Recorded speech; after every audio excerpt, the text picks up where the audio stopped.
Seat 14G.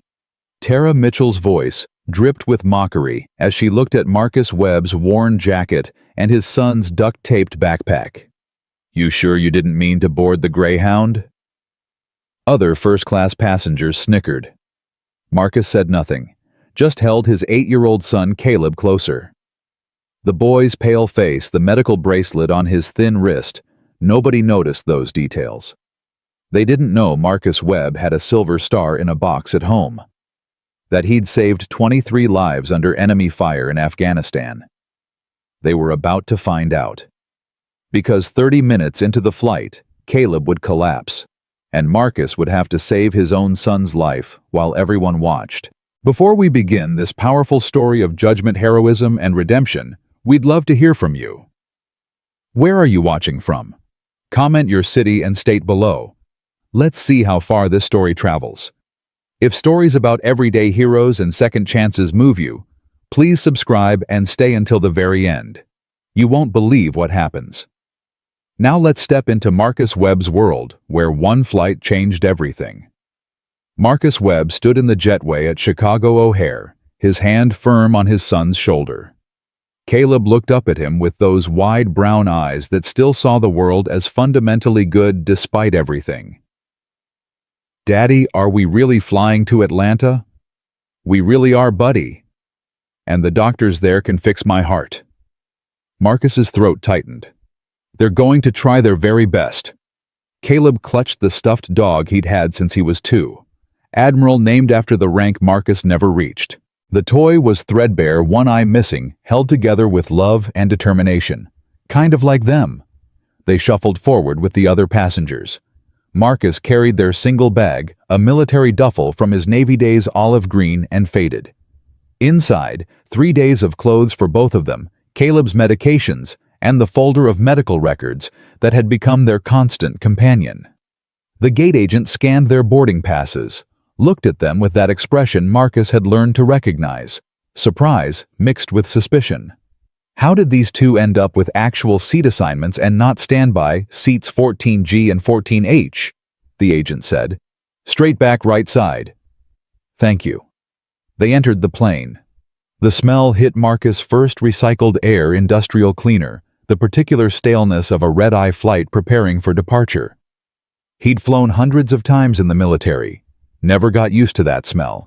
Tara Mitchell stood at the entrance to coach checking passengers against her mental database of who belonged where. She was 29, blonde, polished, the kind of woman who'd never missed a meal or a paycheck. Her uniform was crisp, her smile professional and empty. When Marcus and Caleb approached her, smile flickered. "Can I help you find your seats?" The question had an edge, like she was already certain they were lost. "We're good. 14G and H." She glanced at his duffel bag. Caleb's backpack held together with duct tape, their clothes that had seen better years. "You're sure economy is all the way in back? These seats are—" "We paid for them." Marcus's voice was quiet but firm. "We're in the right place." Tara's eyes narrowed slightly. She'd seen this before, people who somehow scraped together money for better seats acting like they belonged. "Well, just make sure your bag fits in the overhead. We have limited space up here." Marcus didn't respond. He guided Caleb to their row. 14G and 14H, window and middle seat. As he lifted the duffel into the overhead bin, he heard Tara whisper to another flight attendant, loud enough to be heard, "Economy passengers in coach seats. Why do they even bother? It's like putting lipstick on a pig." The other flight attendant, an older woman named Rosa, frowned. "Tara, they're passengers like anyone else." "Sure, but look at them. That kid's backpack is held together with tape. The dad looks like he hasn't slept in a week. I'm just saying there are standards." Marcus clenched his jaw, focused on getting Caleb settled. The boy hadn't heard. Thank God for that. "Daddy, can I have the window?" "Of course, buddy. You get the best view." Caleb climbed over, pressed his face against the glass. "I can see the whole city." "That's Chicago, where we live. See how small everything looks from up here." Everything's tiny, like my Lego city. Marcus smiled. This was why they were doing this. Why he'd worked double shifts for 6 months to afford these tickets. Why he'd sold his truck and bought a cheaper one. Why he'd skipped meals and worn the same 3 outfits for 2 years. Because Caleb deserved moments of wonder. Deserved to see the world from above, even if his heart wasn't strong enough to let him run and play like other kids. A businessman in 14F, the aisle seat, settled in with his laptop and expensive noise-canceling headphones. He glanced at Marcus and Caleb with the expression of someone who'd been hoping for empty seats. "Busy flight," Marcus offered. The man grunted. Put on his headphones. Message received. Tara returned pushing the drink cart. She started at the front of the cabin serving passengers with practiced efficiency. When she reached row 14, she smiled at the businessman. "What can I get you, sir?" "Complimentary drinks before takeoff, soda juice cocktail if you prefer." "Whiskey. Neat." "Of course." She poured it. Pristine. Handed it over with a smile. Then she looked at Marcus. The smile disappeared. "And for you." "Water, please. 2 cups." She raised an eyebrow. "Water. Just water." "Yes, please." "We have soda, juice, coffee." "Water is fine, thank you." She poured 2 plastic cups with the air of someone performing a chore. Set them down without looking at him. Droplets spilled on the tray table. "There you go." "Thank you." "Sure." She moved to the next row. Caleb picked up his cup with both hands. Took a small sip. "Daddy, why didn't you get something good? They have Sprite. I saw it." "Water's the best thing for you right now, buddy. Keeps you hydrated. Important before we see the doctors." "But you could have got something." Marcus ruffled his son's hair. "I'm good with water, too. We're water buddies." Caleb grinned. "Water buddies." The plane filled up. Every seat taken. A red-eye to Atlanta was always packed business travelers, families, people with their own complicated reasons for flying. In the cockpit, Captain James Rivera ran through his pre-flight checklist. His co-pilot Anderson sat beside him, both of them focused on the routine that kept hundreds of people safe. "Manifest looks full," Anderson noted. 237 passengers. Long night ahead. Rivera scanned the passenger list on his tablet. Mostly routine, names he wouldn't remember, but one caught his eye. Marcus Webb. "Know him?" Rivera paused. "Maybe. Common name. Probably not the same guy." But something tugged at his memory. Marcus Webb. Where had he heard that name? The cabin crew secured the doors. Passengers settled in. Tara Mitchell walked through one final time checking seatbelts' overhead bins compliance. When she passed row 14, she saw Caleb had spilled a little water on his shirt. The boy was trying to wipe it up with his hand. "Great," Tara muttered. "Try not to make a mess, okay? Some of us have to clean this up." Caleb's face flushed red. "I'm sorry, I didn't mean to." "Just be more careful." Marcus leaned forward. "He's 8 years old. Accidents happen. I'll clean it up." "With what?" "You don't exactly look like you're carrying wet wipes." "Then get me some." "Excuse me?" "Wet wipes. Or napkins. Or whatever you use. I'll clean it. Just get me something." Tara's face hardened. "You don't get to talk to me like that." "I'm not talking to you any particular way. I'm asking for napkins so I can clean up my son's spill. That's literally your job. My job is to ensure passenger safety and comfort, not to be your servant." The businessman in 14F pulled off his headphones. "Is there a problem here?" "No problem," Marcus said quietly. "Just asking for napkins." Tara grabbed a handful from her cart, threw them on Marcus's tray table. "There. Anything else?" "That's all. Thank you." She walked away. Rosa, the older flight attendant, approached with a gentle smile. "I'm sorry about that," she said quietly. "Let me get you some better napkins. And a snack for your son if he'd like." You don't have to. I know, I want to. Rosa's eyes were kind. She'd seen something in Marcus that Tara had missed. What's your name, sweetheart? Caleb. That's a strong name. How old are you, Caleb? 8. Well, almost 8.5. Almost 8.5 is very grown up. You know what, I think I have some cookies in the back. Would you like some cookies? Caleb looked at Marcus, who nodded. Yes, please. Rosa returned with a package of cookies and fresh napkins. Here you go. And sir, if you need anything during the flight, you ask for Rosa. That's me, okay? Thank you, really. Of course. As Rosa walked away, Marcus wiped up the spill. Caleb opened the cookies, offered one to his father. You take them, buddy. I'm not hungry. But you haven't eaten since breakfast. I'll eat when we land. You need your energy.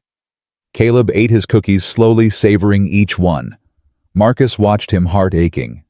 His son was so thin. The heart condition had stolen his appetite, his energy, his chance at a normal childhood. But not his spirit. Never his spirit. The plane pushed back from the gate. Captain Rivera's voice came through the speakers. Good evening, ladies and gentlemen. This is your captain speaking.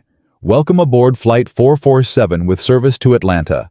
We're looking at about 2.5 hours in the air tonight. Weather looks good, should be a smooth ride. Sit back, relax, and we'll have you in Atlanta before you know it. The engines roared. The plane accelerated down the runway. Caleb pressed his face against the window, watching the lights of Chicago blur and fall away. We're flying, Daddy. We're actually flying. We sure are, buddy. Marcus felt the familiar lurch as wheels left pavement. The ground dropped away. They were airborne. Caleb's excitement was infectious. Even the businessman in 14F cracked a small smile watching the boys wonder. But then, about 10 minutes into the flight, Caleb's expression changed. Daddy. Yeah, buddy. My chest feels funny. Marcus's heart seized. Funny how? Like it's too tight. Like something's squeezing. Marcus checked his watch. They'd been airborne 12 minutes. Caleb's medication should still be effective, but pressure changes could affect his condition. The doctors had warned him. Okay, buddy. I need you to take slow, deep breaths. Can you do that for me? I'm trying. I know. You're doing great. Just keep breathing. Slow and steady. Marcus pulled out the pill organizer from his pocket, found the emergency medication. But Caleb needed water to take it. His cup was empty. He pressed the call button. No one came. He pressed it again. Tara Mitchell appeared, irritation clear on her face. What? My son needs water, now. We're still at cruising altitude. I'll come back, now, please. I said I'll come back when I can. Marcus stood up, stepped into the aisle, looked her in the eye. My son has a heart condition. He needs to take medication. He needs water to take it. I'm not asking for a favor. I'm telling you this is medical. Something in his tone made her pause. She glanced at Caleb, saw his pale face, the way he held his chest. Fine. 1 second. She returned with water. Marcus took it, helped Caleb take his medication. There you go, buddy. Give it a few minutes to kick in. Okay, Daddy. Tara watched this exchange. For a brief moment, her expression softened. She saw a father caring for his sick child, saw the tenderness, the fear, the love. But then her professional mask returned. He okay? He will be. You sure? Because if this is serious, I'm monitoring it. He has a condition. I know how to manage it. What kind of condition? That's not your concern. It is if it becomes an emergency. It won't. But Marcus's voice lacked conviction, because he wasn't sure. Caleb's episodes were unpredictable. Usually they could manage them with medication and rest. But sometimes, rarely, but sometimes they escalated fast. Tara walked away, but she kept glancing back at row 14. Rosa approached her in the galley. The boy okay? Dad says he has a heart condition. Seems under control. Should we alert the captain? Not yet. Let's just keep an eye on them. Back in row 14, Caleb's breathing steadied. The medication was working. Marcus exhaled slowly, his own heart rate finally coming down. Better, he asked. Better, Caleb confirmed. Sorry, Daddy. Nothing to be sorry for, buddy. You can't help it. I know, but I made you worried. That's my job. Being worried is what dads do. Caleb smiled, leaned against Marcus's shoulder. Tell me the story about Admiral. Marcus stroked his son's hair. Again, you've heard it 100 times.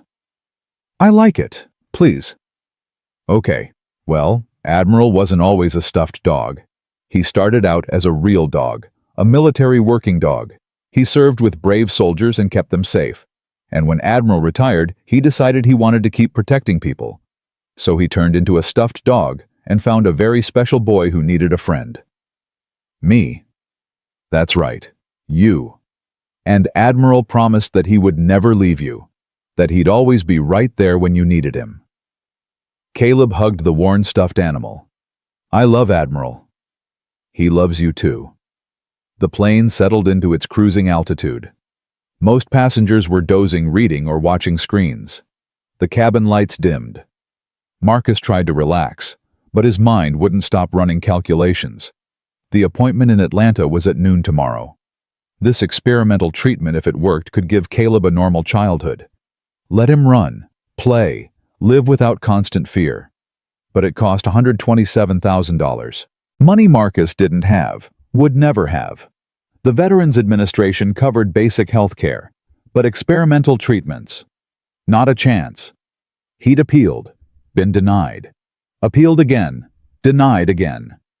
So they were going to Atlanta on the slim hope that meeting the surgeons face-to-face might change something. That maybe somehow someone would see Caleb and decide to help anyway. It was a desperate plan. But it was the only plan Marcus had left. He'd sold everything that wasn't essential. The truck. His dead wife's jewelry. Everything. Cut it down to bare survival. And still only scraped together enough for these plane tickets and a single night at a cheap motel. If this didn't work, he was out of options. The businessman in 14F stood up, grabbed his bag from overhead, pulled out a laptop and phone charger. Settled back in. Long night, he said to Marcus. First words he'd spoken. Yeah. You traveling for business? Medical. Ah, sorry to hear that. Hope everything works out. Thanks. The man went back to his laptop, but a few minutes later, he reached over and set something on Marcus's tray table. A business card.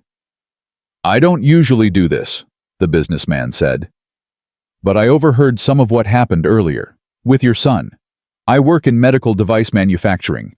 If you need help navigating insurance appeals, any of that, call me. I've helped other families before. Marcus looked at the card. Gregory Hoffman, VP of Operations Cardiotech Solutions. I thank you. Really. Don't mention it. Kids shouldn't suffer because of paperwork. Gregory Hoffman closed his laptop and settled into sleep. Marcus held the business card, hope flickering. Maybe there were still good people in the world. The flight continued. Caleb dozed against Marcus's shoulder. The cabin was quiet, except for engine noise and occasional coughs. Then, about 40 minutes into the flight, everything changed. Caleb jerked awake, gasped. His hand clutched his chest. Daddy, what's wrong? It hurts. It really hurts. Marcus's training kicked in instantly. He checked Caleb's pulse. Too fast. Way too fast. His skin was clammy pale beyond normal. Okay, buddy. Stay with me. Focus on my voice. I can't breathe. Yes, you can. You're breathing right now. I need you to slow it down. Follow my breathing. But Caleb's eyes were wide with panic. His small body shook. Marcus knew this, had seen it in combat. Cardiac distress. His son was going into acute heart failure. He pressed the call button, held it down. Tara appeared, saw Caleb. Her face went white. Oh my God, What's happening? I need medical assistance. Now. Is there a doctor on board? I don't know. I'll check. Check now. Tara ran to the intercom. Her hands shook as she grabbed the microphone. Ladies and gentlemen, we have a medical emergency. If there's a doctor or nurse on board, please identify yourself immediately. The cabin erupted. Passengers turning, looking around, some standing to see what was happening. Marcus laid Caleb down in the aisle. It was cramped, terrible conditions, but he had no choice. He tilted Caleb's head back, checked his airway. Caleb, look at me. Stay with me, buddy. Do not close your eyes. Daddy, I'm scared. I know you are. But I'm right here. I'm not going anywhere. Gregory Hoffman was beside him instantly. What do you need? Keep people back. Give me space. A woman pushed through from first class, mid-50s professional demeanor. I'm a doctor, cardiologist. What's the situation? Thank God. Thank God. My son has congenital heart disease, severe regurgitation. He's going into acute failure. Dr. Sarah Chen knelt down, put her fingers on Caleb's wrist. Pulse is thready, respirations shallow. Has he had an episode like this before? 3 times, but never this severe. What medication is he on? Marcus rattled off the list. Doctor. Chen's face grew more concerned with each drug. He's maxed out on everything. We need to stabilize him, but at this altitude, in these conditions. She looked at Marcus, really looked at him. Are you medical? Former Navy corpsman, combat medic. Then you know how serious this is. I do. They didn't need to say it out loud, but they both knew. Caleb was dying. Dr. Chen turned to Tara, who stood frozen. I need the emergency medical kit. Now. Tara didn't move. She was staring at Caleb, at this little boy struggling to breathe, and her face showed genuine horror. Now! Dr. Chen shouted. Tara ran. Marcus held Caleb's hand. Stay with me, buddy. Remember what I always tell you. Web men don't quit. That's right, we don't quit. So you don't quit. You hear me? I hear you, Daddy. Tara returned with the medical kit, hands shaking so badly she dropped it. Rosa picked it up, handed it to Dr. Chen. Doctor.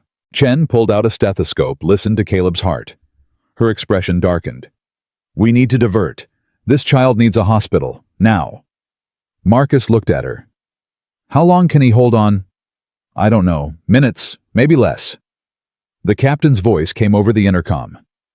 This is Captain Rivera. We're aware of the medical emergency. We're diverting to Nashville. ETA 17 minutes. 17 minutes. An eternity. Caleb's breathing became more labored. His lips were turning blue. Cyanosis. Not enough oxygen. Marcus started CPR compressions. Gentle, measured. 30 compressions, 2 breaths. He'd done this 1,000 times in training, 100 times in combat. Never on his own son. Come on, Caleb. Stay with me. Stay with me. The entire cabin was watching now. Some passengers crying. Others filming on phones. Rosa was trying to maintain order, but even she was shaken. And Tara Mitchell stood against the wall, tears streaming down her face because she finally understood. That worn jacket wasn't poverty. It was sacrifice. That duct-taped backpack wasn't neglect. It was making do. That exhausted father wasn't some random economy passenger. He was a hero trying to save his son. And she'd mocked him, belittled him, judged him. In the cockpit, Captain Rivera pushed the plane to its limits. His co-pilot Anderson was radioing ahead, coordinating with Nashville Airport and emergency services. We've got an ambulance standing by, Anderson said. Pediatric cardiac team on alert. Rivera's hands were steady on the controls, but his mind was racing. Marcus Webb. It couldn't be. Could it? He pulled up the passenger manifest on his screen, looked at the address listed, Chicago, Southside, that cheap apartment complex near the VA hospital. Rivera's chest tightened. It was him. It had to be. Andy, take the controls. I need to make an announcement. Captain, just take them. Anderson took over. Rivera grabbed the intercom microphone. His hand shook slightly. Ladies and gentlemen, this is your captain. I need you all to remain seated. We're doing everything we can for the passenger in distress, but I also need to tell you something. He paused, drew a breath. The man performing CPR on that child is Marcus Webb. 12 years ago, he saved my life in Afghanistan. He was a Navy corpsman attached to our unit. When we took mortar fire, I was hit, bleeding out. Marcus Webb ran through active fire to pull me out, saved me and 3 others that day. The cabin went dead silent. He earned a Silver Star for his actions. He's a genuine hero. And right now he's fighting to save his son's life. So I'm asking all of you, show him the respect he deserves. And pray for that little boy. His name is Caleb Webb, 8 years old, and he deserves to live.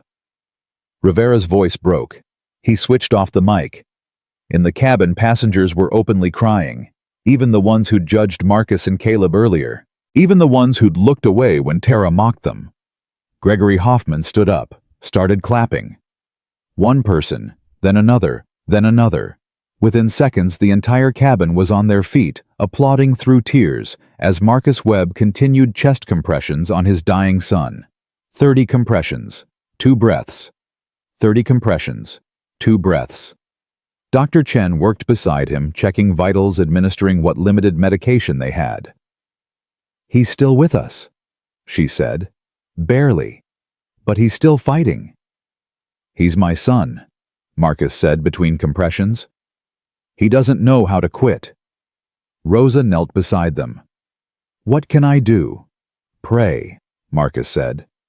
Just pray. And she did. And so did dozens of other passengers. Different faiths, different words, same, desperate hope. Tara Mitchell slid down the wall, sitting on the floor, watching this man she'd judged perform miracles with his hands and his will. He wasn't just trying to save his son, he was refusing to let him go. That's what real strength looked like. Not expensive clothes or first-class tickets, but a father's love, relentless and unbreakable. The plane descended toward Nashville, lights of the city appearing through windows. Almost there. Almost. Caleb's eyes fluttered. Daddy. Marcus's voice cracked. I'm here, buddy. I'm right here. Am I dying? No, you're not dying. I won't let you. Promise. I promise. And in that moment, Marcus Webb made a vow. Not to God, not to fate, to his son, to himself. Caleb would survive this, whatever it took, whatever he had to do. His son would live. The plane touched down in Nashville. Emergency vehicles surrounded them instantly. Paramedics rushed on board, took over from Marcus and Dr. Chen, loaded Caleb onto a stretcher. Marcus stumbled after them, exhausted, emotionally shattered. Captain Rivera met him at the door. Their eyes met. Marcus Webb, Rivera said. I wasn't sure it was you. Captain Rivera. James. Call me James now. Rivera pulled him into a fierce hug. You saved my life once. Let me help you save your son's. I don't understand. I will do everything in my power to make sure that boy gets the treatment he needs. You have my word. Marcus couldn't speak, just nodded. They took Caleb away. Marcus followed in another ambulance, and behind them on the plane, 237 passengers sat in stunned silence. Tara Mitchell was still on the floor. Rosa helped her up. You okay? Rosa asked. No, I'm not okay. Tara's voice was hollow. I judged them. I was so cruel. Then learn from it. Become better. How do I fix what I did? Rosa looked at her with gentle eyes. You can't fix the past. You can only choose who you are from this moment forward. And in that moment, Tara Mitchell made her own vow. She would never judge anyone by appearance again.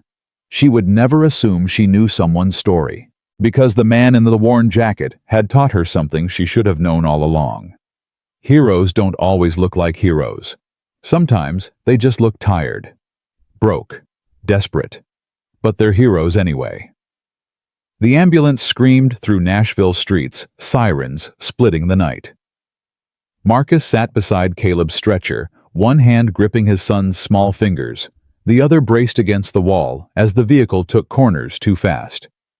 "BP's dropping," the paramedic said, eyes on the monitor. 80 over 50. Heart rate 140. "Caleb, look at me." Marcus leaned close. "Stay awake, buddy. Keep your eyes on mine." Caleb's lips moved, barely audible over the sirens. "Tired, Daddy?" "I know you are. But you gotta fight a little longer. We're almost there." The paramedic started an IV, hands steady, despite the moving vehicle. "Dad, does he have allergies? Medications we should know about?" Marcus rattled off the list he'd memorized years ago. Every drug, every dosage, every reaction Caleb had ever had. The paramedic's expression grew more serious with each word. "This kid's been through hell." "He's 8 years old. He shouldn't know what hell is." The hospital loomed ahead, emergency entrance blazing with lights.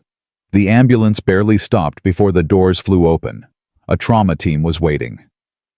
8-year-old male, congenital heart disease, acute cardiac failure. The medical team moved like choreographed dancers, transferring Caleb to a gurney, wheeling him through automatic doors. Marcus tried to follow, but a nurse stopped him. "Sir, you need to wait here. Let us do our job." "That's my son." "I know, and we'll take excellent care of him. But you can't be in there right now." The doors closed. Marcus stood alone in the hallway, Caleb's blood on his hands, his shirt, his soul. He sank into a plastic chair, head in his hands. This wasn't how it was supposed to go. They were supposed to land in Atlanta, see the specialists, get answers, get hope. Not this. Not emergency surgery in a random hospital in Nashville because Marcus had gambled wrong. "Mr. Webb?" Marcus looked up. A woman in scrubs stood there. Late 40s, kind eyes, exhausted face. "I'm Dr. Patricia Morgan, pediatric cardiology. Your son is in our critical care unit. We've stabilized him for now, but he needs surgery. Soon." "How soon?" "Within the next few hours. His heart valve is failing. If we don't repair it immediately..." She didn't finish. Didn't need to. "Do it. Whatever it costs. Do the surgery." "Mr. Webb, before we can proceed, we need to discuss..." "I don't care about the cost. Save my son. I'll figure out the money later." Dr. Morgan sat down beside him. "The surgery is expensive. Very expensive. Do you have insurance?" "Veterans Administration. It covers basic care, but not..." Marcus stopped. "Not experimental treatments. Not emergency surgeries at non-network hospitals. Not this." "I understand. Let me make some calls. We have programs for situations like this." "I can't wait for programs. You said he needs surgery now." "He does. And he'll get it. I promise." Dr. Morgan touched his shoulder. "Your son is a fighter. So are you. Let us help you." She left. Marcus sat there, mind racing through impossible calculations. His savings account had $47. His credit cards were maxed. He'd already sold everything worth selling. His phone buzzed. Text from a number he didn't recognize. "This is Captain Rivera, at the hospital now." "Where are you?" Marcus texted back the location. Within minutes, James Rivera appeared, still in his pilot uniform. "Jesus, Marcus, you look like hell." "Feel worse." Rivera sat down. "How's Caleb?" "Needs surgery, emergency, and I can't pay for it." "How much?" "I don't even know. Hundreds of thousands, probably. I'll never..." Marcus's voice broke. "I can't lose him, James. He's all I have left." "You won't lose him. Listen to me. You saved my life. I owe you everything. I'm making calls. Right now. You don't owe me anything. I was just doing my job. Your job was to patch up combat wounds and get soldiers stable for evac, not to run through mortar fire to pull out a bleeding lieutenant. That was above and beyond. That was heroism. Rivera pulled out his phone. Now let me repay the debt. He walked away, phone pressed to his ear. Marcus heard fragments of conversation, names he didn't recognize, amounts of money that made his head spin. A man in an expensive suit approached. Gregory Hoffman, the businessman from the plane. Mr. Webb, I told you to call if you needed help. I appreciate that, but nothing. I've already contacted our company's foundation. We fund medical care for veterans and their families. Cardiotech Solutions manufactures the exact valve your son needs. We're donating it, no cost. Marcus stared at him. Why would you do that? Because 20 years ago, my daughter needed a heart transplant. We couldn't afford it. A stranger stepped in, paid for everything, said the only payment he wanted was for us to help the next family who needed it. I've been waiting for that family. Gregory extended his hand. It's you. It's Caleb. Marcus couldn't speak, just shook the man's hand while tears streamed down his face. More people arrived. Dr. Sarah Chen, the cardiologist from the plane, still in her traveling clothes. I called ahead, told them I'd assist with the surgery. I specialize in pediatric valve replacement. You don't have to. I know I don't have to. I want to. That boy fought like hell up there. So did you. Now let me fight for him down here. Rosa, the flight attendant, appeared with coffee and sandwiches. You need to eat. Keep your strength up. I can't eat. Not while he's... Yes, you can. Because when Caleb wakes up, he's going to need his father. And you're no good to him if you collapse. She pushed the sandwich into his hands. Eat. Marcus took a bite, tasted like sawdust. But Rosa was right. He had to stay functional. Tara Mitchell stood at the end of the hallway. Hadn't left the hospital. Had taken a cab from the airport to here. She watched all these people rally around Marcus Webb and felt the weight of her cruelty crushing her. Rosa saw her, waved her over. Come on. Stop lurking. I shouldn't be here. Why not? Because I was terrible to him, to his son. I don't deserve... This isn't about what you deserve. It's about what they need. Get over here. Tara approached slowly. Marcus looked up. Their eyes met. I'm sorry, she said, voice barely above whisper. I'm so sorry for how I treated you, for the things I said. I was wrong, so wrong. Marcus nodded. Okay. Okay. That's it. What do you want me to say? That I forgive you? Fine. I forgive you. Right now I don't have the energy to hold grudges. My son is dying. That's the only thing that matters. Tara sat down. Is there anything I can do? No. Please, let me help. Marcus looked at her. Really looked at her. Saw genuine remorse.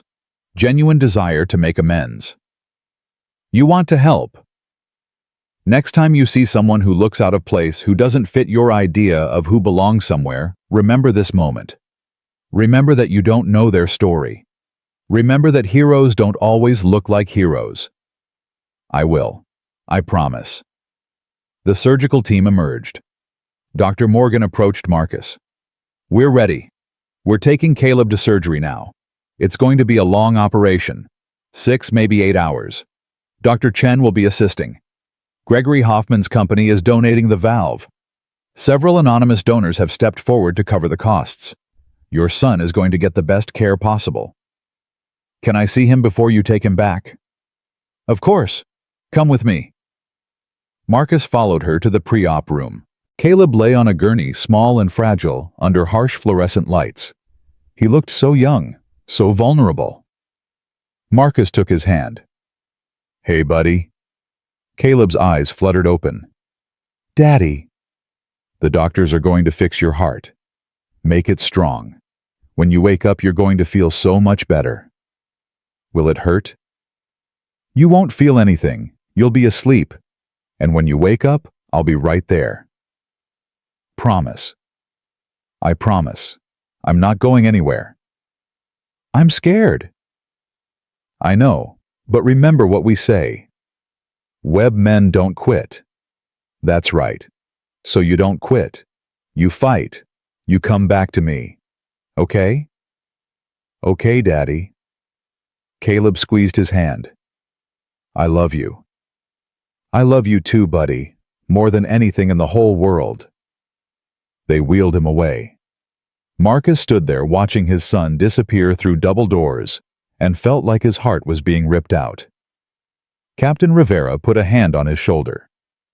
He's going to be okay. He's got your strength, your determination. What if he doesn't? What if this is... Marcus couldn't finish. Then we'll face that together. But I don't think that's going to happen. I've seen you defy impossible odds before. So has he. This is just another battle. They returned to the waiting room. Word had spread. More passengers from the flight arrived. People Marcus had never met didn't know bringing food coffee support. A woman with twin boys approached. My sons wanted to come. They saw what happened on the plane. They said you're a real hero. The boys, maybe 10 years old, handed Marcus a card they'd made. Crayon drawings of a superhero with Best Dad written in shaky letters. Thank you, Marcus managed. No thank you. For showing my boys what real courage looks like. She left. More people came. A teacher who'd been on the flight bringing books for Caleb. A businessman who'd been in first class bringing a substantial check. For whatever you need, no strings. Marcus was overwhelmed. These were strangers, people he'd never spoken to, and they were rallying around him like family. Tara watched it all, saw what she'd missed on the plane. This man wasn't some random economy passenger trying to look important. He was a hero who'd never asked for recognition, a father doing everything possible to save his son, a human being deserving of respect and dignity. And she'd laughed at him, judged him, belittled him. The shame was crushing. Rosa sat beside her. You really beating yourself up over this? I deserve to be. Maybe. But self-flagellation doesn't help anyone. You want to make amends? Actually do better. Learn from this. How do I do better? I can't undo what I said. No. But you can choose who you are from now on. Every interaction, every passenger, every person you meet. You can choose to see them as human beings instead of ticket classes. Tara nodded. I will. I swear I will. Hours crawled by. Marcus couldn't sit still, paced the waiting room, drank terrible coffee, stared at the clock. 3 hours and Dr. Morgan emerged. The surgery is going well. Dr. Chen is doing excellent work. We're about halfway through. He's alive. Very much alive. And fighting, just like his dad. Relief flooded through Marcus. Thank you. God, thank you. 4 hours. 5. 6. Marcus dozed in a chair exhausted, dreamed of Caleb's mother dead 3 years now from cancer, of the life they'd planned that never happened. He woke to Rosa gently shaking him. Marcus, the doctor's here. Dr. Chen and Dr. Morgan stood there still in surgical scrubs, masks pulled down, both smiling. He made it, Dr. Chen said. The surgery was successful. We repaired the valve, reinforced the chamber walls. His heart is strong, stronger than we expected. Marcus stood on shaking legs. When can I see him? He's in recovery, should be awake in an hour or two. You can sit with him if you'd like. Yes, please. They led him to the recovery room. Caleb lay there, intubated monitors beeping steady rhythms. His chest rose and fell with mechanical precision. Marcus sat beside the bed, took his son's small hand. You did it, buddy. You fought and you won. Now you just rest, heal. And when you wake up, we're going to have a whole new life. You're going to run, play, do all the things other kids do. I promise. An hour passed. Then Caleb's eyes fluttered open. Confused, scared. Tried to speak around the breathing tube. Don't talk, buddy. You've got a tube helping you breathe. The doctors are going to take it out soon. You're okay. The surgery worked. Your heart is fixed." Caleb's eyes filled with tears. Relief, fear, love, all mixed together. "I'm so proud of you," Marcus whispered. "So proud." The nurses removed the breathing tube. Caleb coughed, gasped, found his voice. "Daddy, right here. It doesn't hurt anymore. My chest, it doesn't hurt." Marcus broke down, completely, sobbed into his hands while his son, his brave, strong, incredible son, comforted him. "Don't cry, Daddy. I'm okay now." I know you are. These are happy tears." "Happy tears are weird." Marcus laughed through the tears. "Yeah, they are." Dr. Chen entered. "How's our patient?" "Better," Caleb said. His voice was hoarse but clear. "Can I eat? I'm really hungry."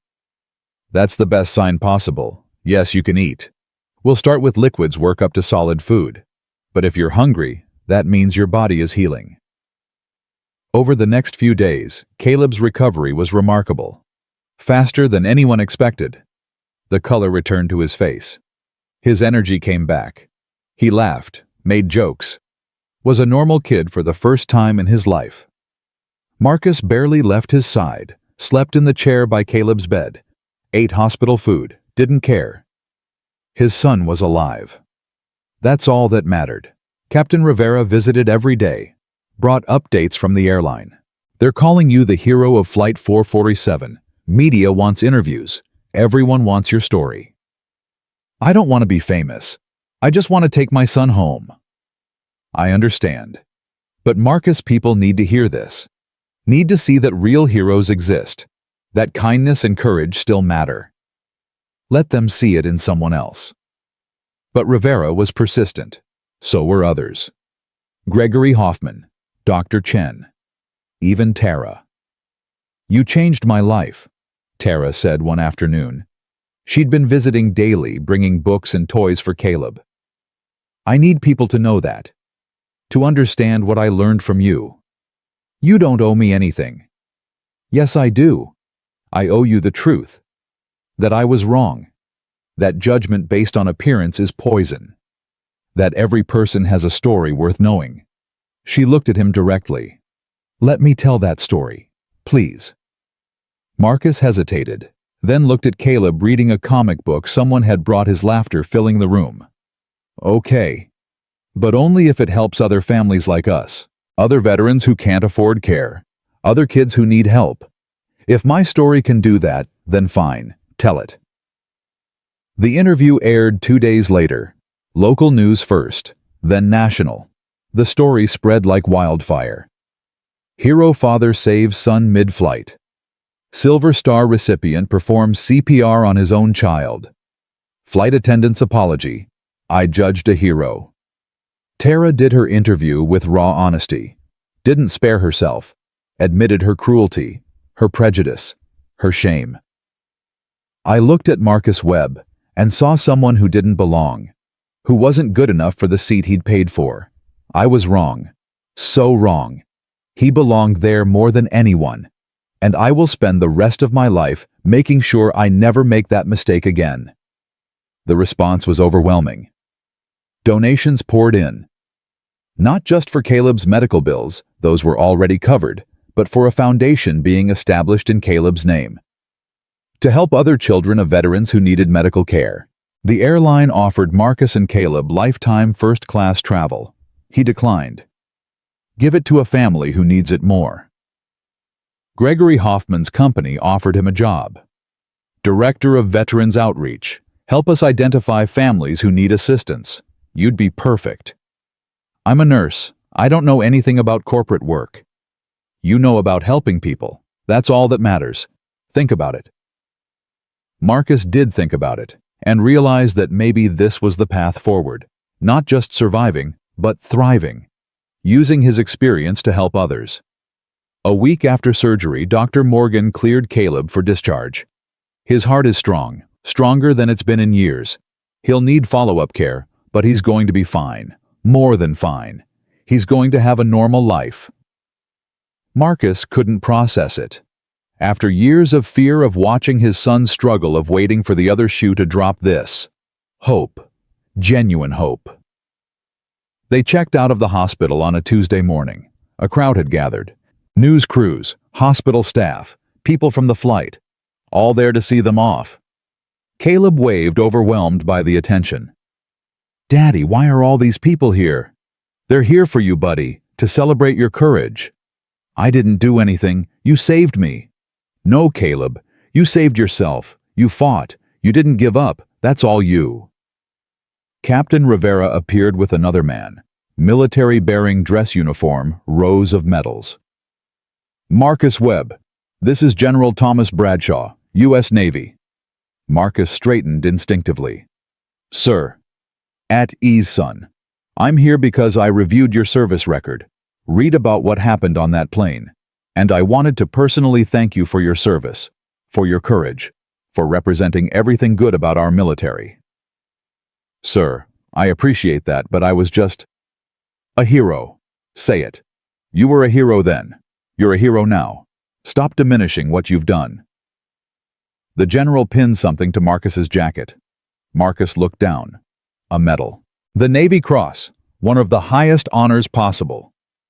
"This is for actions above and beyond the call of duty, for saving lives in combat, for continuing to serve your country even after leaving uniform, for being the kind of man others aspire to be." Marcus couldn't speak.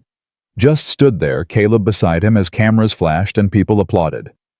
Later, in a cab heading to their hotel, Caleb asked, "Daddy, what does hero mean?" "A hero is someone who helps others even when it's hard, even when they're scared, even when they have nothing left to give." "So you're a hero." "I guess some people think so." "I think so. You're my hero, the best one." Marcus pulled his son close. "You're mine too, buddy. You're mine too." They flew back to Chicago 3 days later. Not on the original airline, on a private charter that Gregory Hoffman had arranged. First class all the way. Comfortable. Easy. But Marcus knew the truth. The seat didn't matter.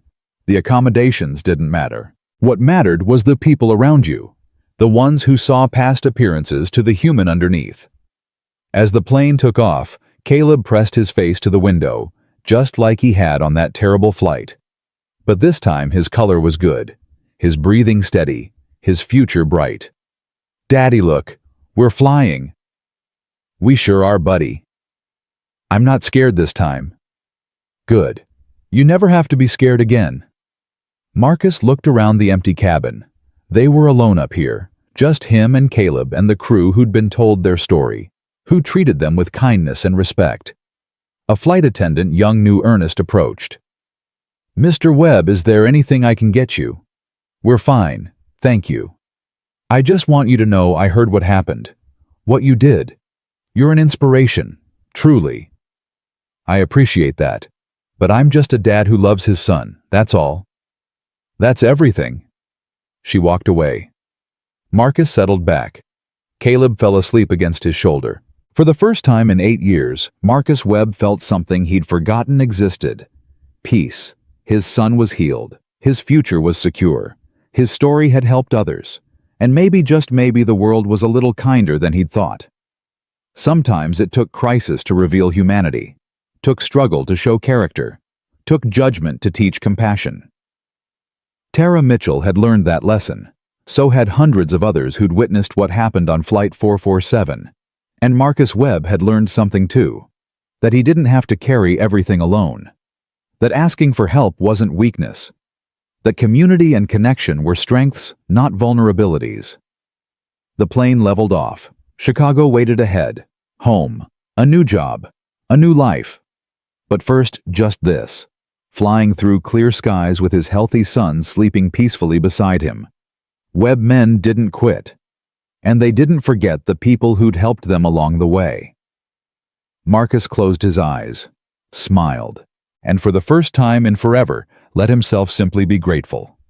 2 months after returning to Chicago, Marcus stood in the hospital break room staring at his phone. The email from Gregory Hoffman had arrived that morning. Subject line, "New position offer, please read." His shift supervisor, Linda Chen, poured coffee beside him. "You okay? You look like you've seen a ghost." "They want me to start next month. Director of Veterans Outreach at Cardiotech.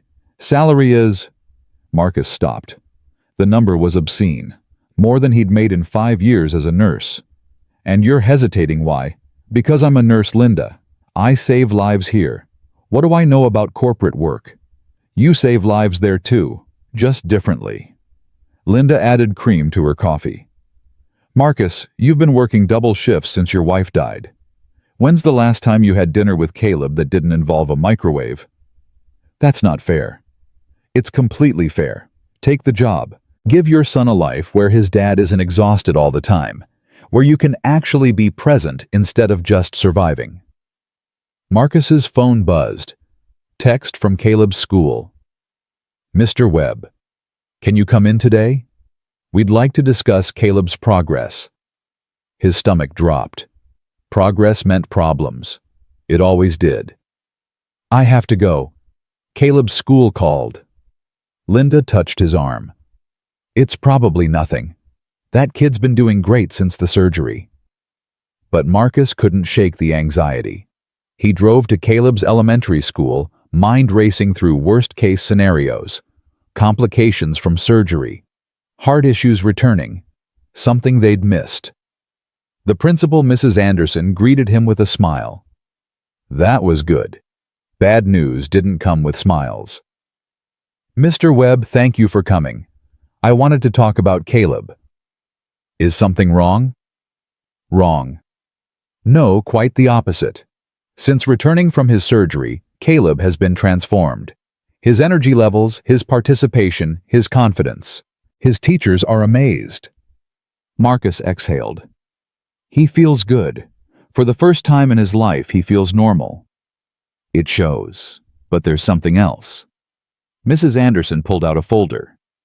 "Caleb has been telling the other children about what happened. On the plane. About you. And the kids are fascinated. They're asking questions about military service, about being a hero, about what it means to help others. I'm not sure I understand. We'd like you to come speak. Career Day is next month. The children would love to hear your story. Properly.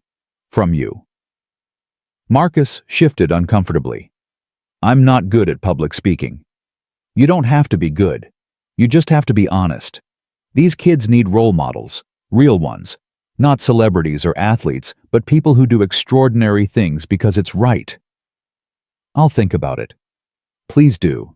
Caleb talks about you constantly. He's so proud of his dad. Let him show you off a little." Driving home, Marcus called Captain Rivera. They'd stayed in touch, talking every few days. "James, they want me to speak at Caleb's school. I don't know if I can do that." "Why not?" "Because I'm not. I don't see myself the way other people do. I'm just a guy who did his job." "Marcus, you're never going to see yourself clearly. None of us do. But those kids, they need to see someone who represents what's good in this world. Who shows them that courage isn't about being fearless. It's about being terrified and doing it anyway." "You sound like a motivational poster." Rivera laughed. "I've been told that before, but seriously, do the Career Day. Let Caleb be proud of you publicly. He's earned that. So have you." That evening, Marcus made dinner while Caleb did homework at the kitchen table. Real dinner. Not microwave meals. Chicken, rice, vegetables. Simple, but homemade. "Daddy, Mrs. Anderson said you might come to Career Day." She mentioned it. "Will you? Please, all the other kids have parents who come. Lawyers and doctors and business people. But none of them have a hero." "I'm not a hero, buddy." Caleb put down his pencil. "Why do you always say that?" "Because it's true." "No, it's not. You saved all those people in the war. You saved me on the plane. You're always helping people at the hospital. That's what heroes do." Marcus sat down across from him. "Heroes are people who do their jobs. That's all. Then everyone who does their job is a hero. If they do it right, yeah." Caleb smiled. "So teachers are heroes, and nurses, and janitors. And the lunch lady at school who always gives me extra fruit. Marcus realized he'd been outmaneuvered by an 8-year-old. You're too smart for your own good. Mom used to say that. The mention of Sarah Caleb's mother created a moment of heavy silence. They didn't talk about her often. The grief was still too raw. She'd be proud of you, buddy, of how strong you've been, how brave. She'd be proud of you too, because you didn't give up, even when it was really hard. Marcus's throat tightened. No, Webb men don't quit. So you'll come to career day? Yeah, I'll come.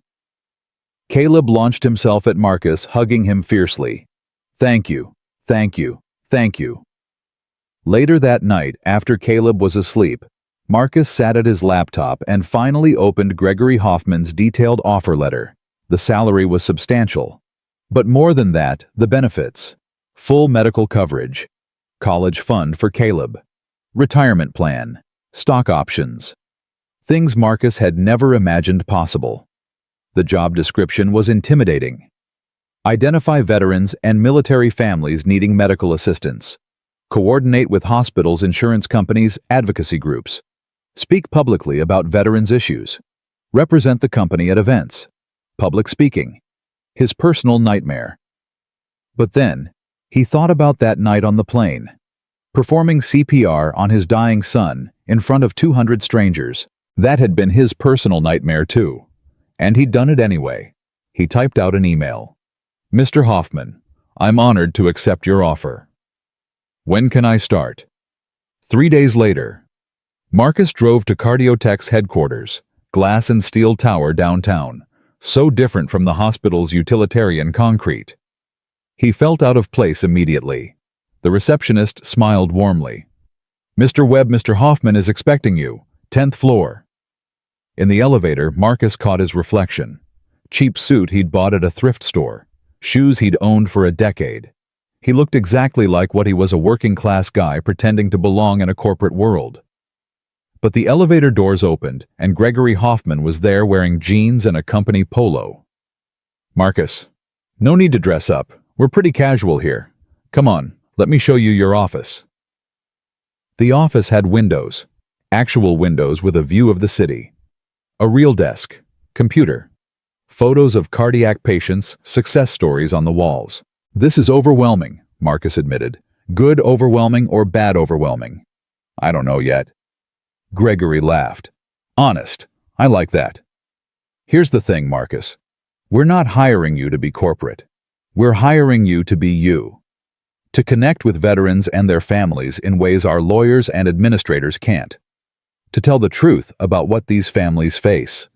To help us help them better. I can do that. I know you can. That's why you're here. The first few weeks were brutal. Learning software, understanding insurance protocols, navigating corporate politics. Marcus felt like he was drowning. But then he met his first family, the Johnsons. Air Force vet spouse, 3 kids. Their daughter needed a kidney transplant. Couldn't afford it. Insurance was denying coverage. Marcus sat with them in a conference room, listened to their story, heard the desperation, the fear, the exhaustion, and he knew exactly what to do. Here's what we're going to do. We're going to appeal that insurance denial. We're going to find supplemental funding. We're going to get your daughter on a transplant list. And we're not going to stop until she gets that kidney. Mrs. Johnson started crying. Why are you helping us? You don't even know us. Because 2 months ago, strangers helped me save my son's life. I'm just paying it forward. It took 3 weeks, but they did it. Found a donor match. Got insurance to cover most of it. Cardiotech Foundation covered the rest. The Johnson's daughter got her transplant. Gregory called Marcus into his office. You just saved that girl's life. The surgeons saved her life. I just filled out paperwork. No, Marcus. You fought for her. That family had given up. You gave them hope. That's what we need more of here. The story made local news. Cardiotech's new director saves life of veteran's daughter. More families reached out. More veterans needing help. Marcus worked 12-hour days, But unlike the hospital, these weren't hours of physical exhaustion. They were hours of purpose, of making real change. And for the first time since Sarah died, he came home energized instead of depleted. Career day arrived. Marcus stood outside Caleb's classroom, palms sweating, heart racing. Through the door, he heard Mrs. Patterson introducing him. "Class, we have a very special guest today. Caleb's dad, Mr. Webb. He's a Navy veteran and a hero who saved many lives. Let's give him a warm welcome." Marcus walked in. 38-year-olds stared at him. Caleb sat in the front row, beaming with pride. "Hi, everyone. I'm Marcus Webb. I used to be a Navy corpsman. That's like a medic. I helped hurt people get better." A boy's hand shot up. "Did you fight bad guys?" "Sometimes. But mostly I helped good guys who got hurt fighting bad guys." Another hand.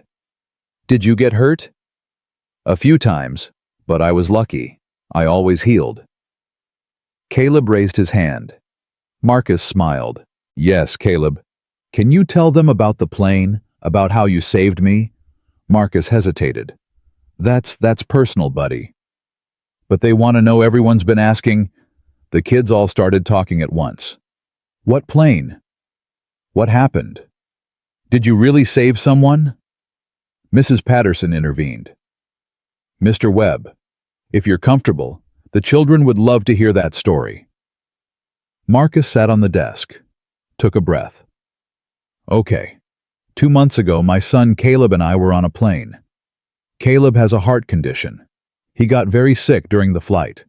His heart was failing, and I had to help him, right there on the plane in front of everyone." "Were you scared?" a girl asked. "Terrified. The most scared I've ever been in my life." "But you did it anyway." "I had to. He's my son. When someone you love needs help, being scared doesn't matter. You help them anyway." Another boy. "Did Caleb die?" "Almost. But doctors in Nashville saved him. And now his heart is strong. He can run and play like you guys." Caleb stood up. "And my dad carried me off the plane and everyone was clapping. And a captain said he was a hero." Marcus ruffled his son's hair. "Sit down, show-off." The kids laughed. Marcus spent the next hour answering questions about the military, about being a single dad, about what it meant to be brave. When career day ended, parents lingered, wanted to thank him, shake his hand, tell him their own stories. One mother pulled him aside. "My husband served in Iraq, has PTSD, won't get help. Hearing you talk about being scared but doing it anyway, that meant something. Maybe he'll finally get the treatment he needs." "I hope he does. And if he needs help navigating the VA system, give him my number." Marcus handed her his cardio tech business card. "We help veterans. That's what we do." Driving home, Caleb was unusually quiet. "You okay, buddy?" "I'm really proud of you, Daddy." "Thanks. I'm proud of you too." "No, I mean, I know you don't like talking about yourself, about being a hero. But you did it anyway, because I asked you to. That's really cool." Marcus's chest tightened with emotion. "You're really cool too, Caleb. The coolest kid I know." That night, Marcus got a call from Tara Mitchell. They'd stayed in touch, occasional texts and calls. She'd been in therapy, working through her issues with judgment and classism. "Marcus, I have something to tell you. I'm leaving the airline." "What, why?" "Because I realized something. I became a flight attendant for the wrong reasons. The glamour, the travel, the status. But after what happened with you and Caleb, I need to do something that matters. Something real." "What are you going to do?" "I enrolled in nursing school. I want to help people the way you do, the way Dr. Chen does, the way all those medical professionals who saved Caleb do." Marcus smiled. "That's great, Tara. Really great. I'm scared. I'm 29 years old, starting over. No idea if I can even do this." "You can. Fear means you're doing something important, and you're doing it for the right reasons." "Thank you. For everything. For forgiving me. for showing me what actually matters." After they hung up, Marcus thought about transformation, how crisis changed people, how judgment could evolve into compassion, how one terrible moment on a plane had rippled out, changing lives in ways he never imagined. 3 months into his new job, Gregory Hoffman called him into a meeting. The entire executive team was there. "Marcus, we've been tracking your work. In 3 months, you've helped 47 families, saved 6 lives directly, changed dozens more indirectly. Your success rate is unprecedented. I'm just doing what you hired me to do.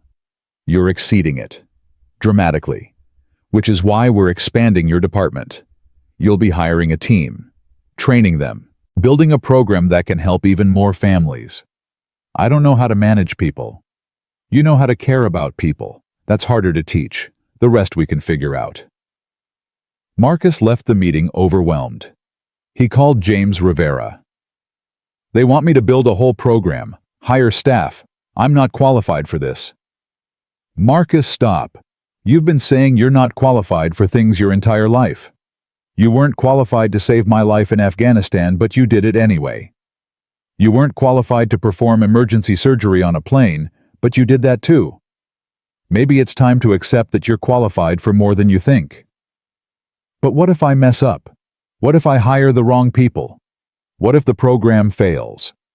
Then you'll learn and try again. That's all any of us can do."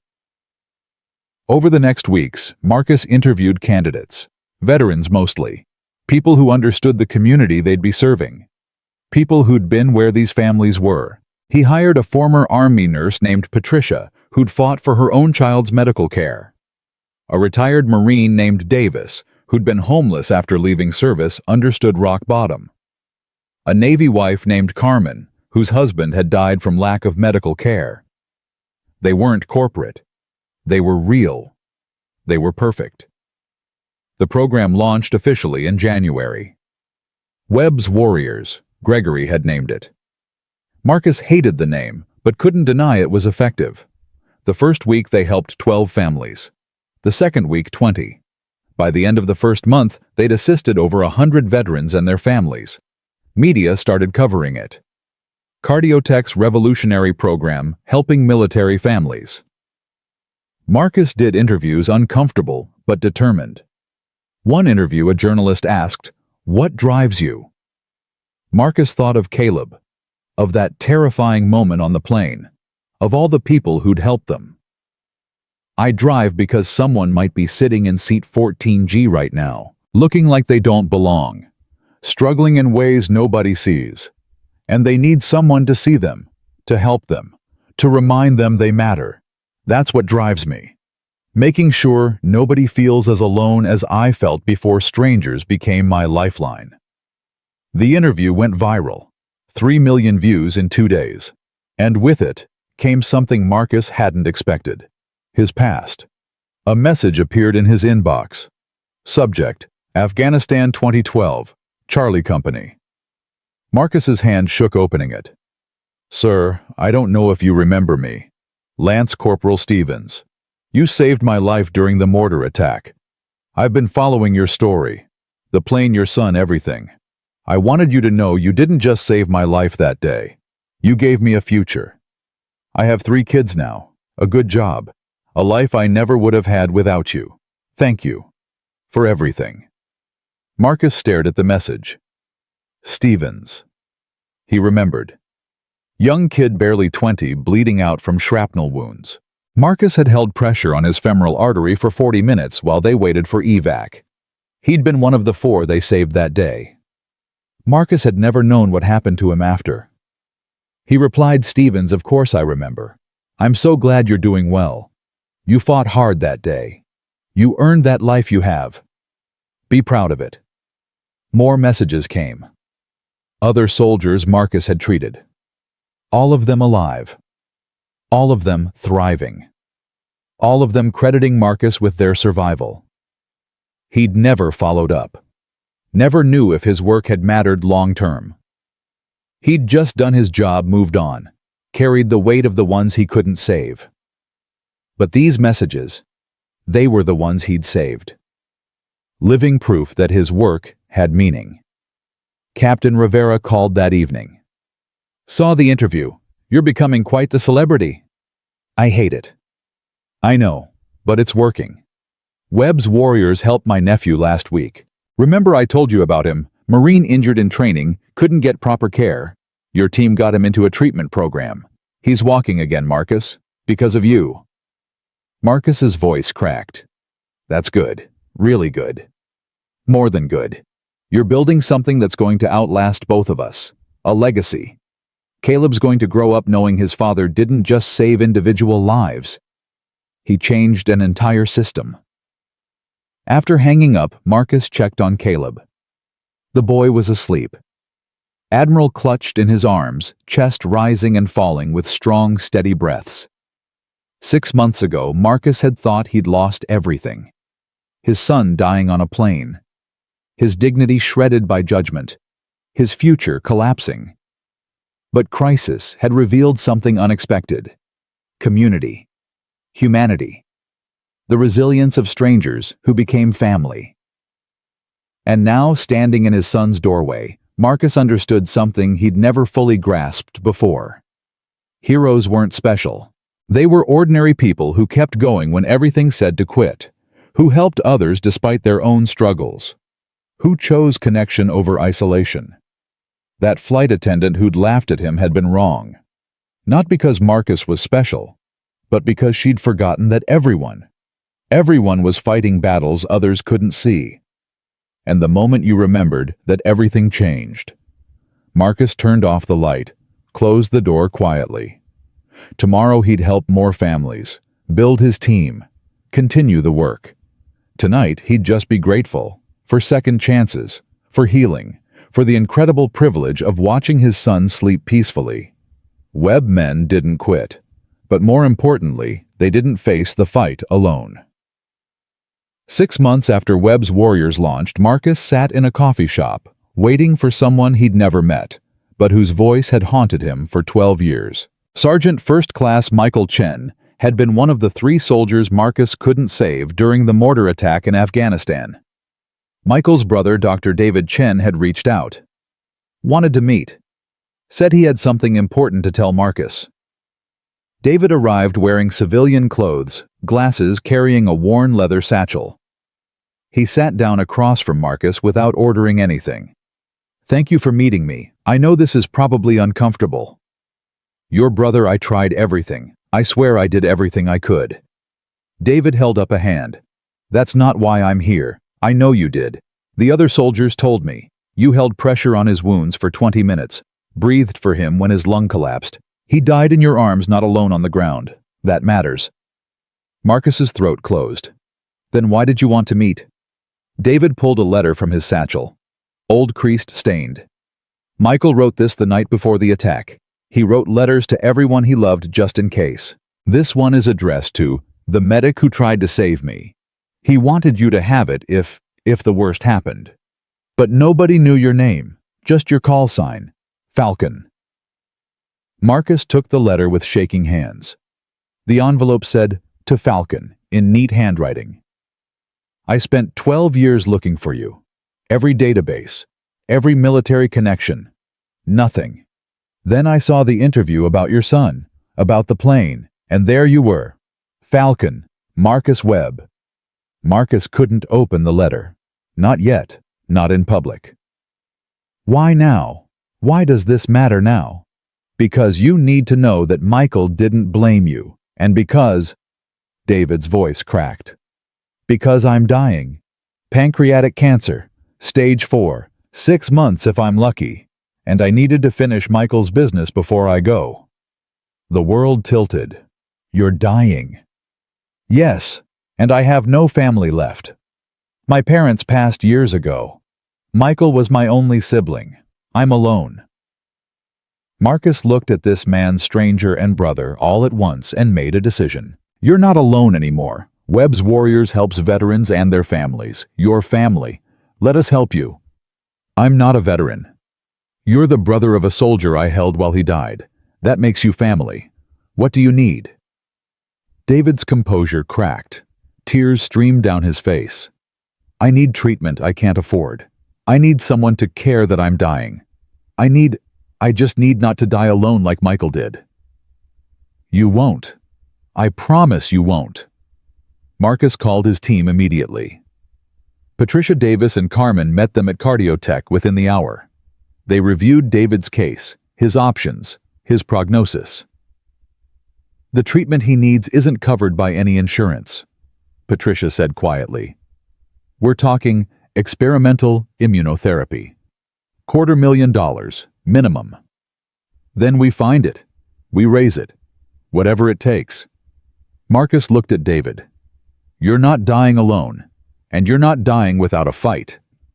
Over the next week, Marcus threw everything into David's case, called in every favor, contacted every donor, shared David's story and Michael's sacrifice with the press. The response was immediate and overwhelming.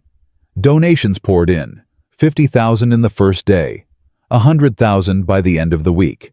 But there was pushback. The Cardiotech board called an emergency meeting. Marcus sat across from 12 executives who looked distinctly uncomfortable. The board chairman, Walter Morrison, spoke first. Mr. Webb, we appreciate your passion, but David Chen isn't a veteran. This program is specifically for military families. He's the brother of a fallen soldier. That makes him military family. That's a stretch. And using company resources for non-qualifying cases sets a dangerous precedent. Marcus leaned forward. Let me tell you about precedent. The precedent of leaving people to die because they don't check the right boxes. The precedent of bureaucracy over humanity. Is that the precedent you want? Gregory Hoffman spoke up. Marcus has a point. The mission of Webb's Warriors is to honor military sacrifice. David Chen represents that sacrifice. He's not the one who served, Morrison shot back. His brother served, his brother died, that's tragic, but it doesn't make him eligible. Then change the eligibility. Marcus stood. Because I'm not letting this man die alone while we debate paperwork. You want to fire me, fine, but I'm helping David Chen either way. The room went silent. Finally, one of the younger board members, Jessica Torres, spoke. Mr. Webb is right. We've lost sight of why we started this program. It's not about rules. It's about people. I vote to approve David Chen's treatment. Other board members nodded. Morrison looked around, realized he was outnumbered. Fine, approved.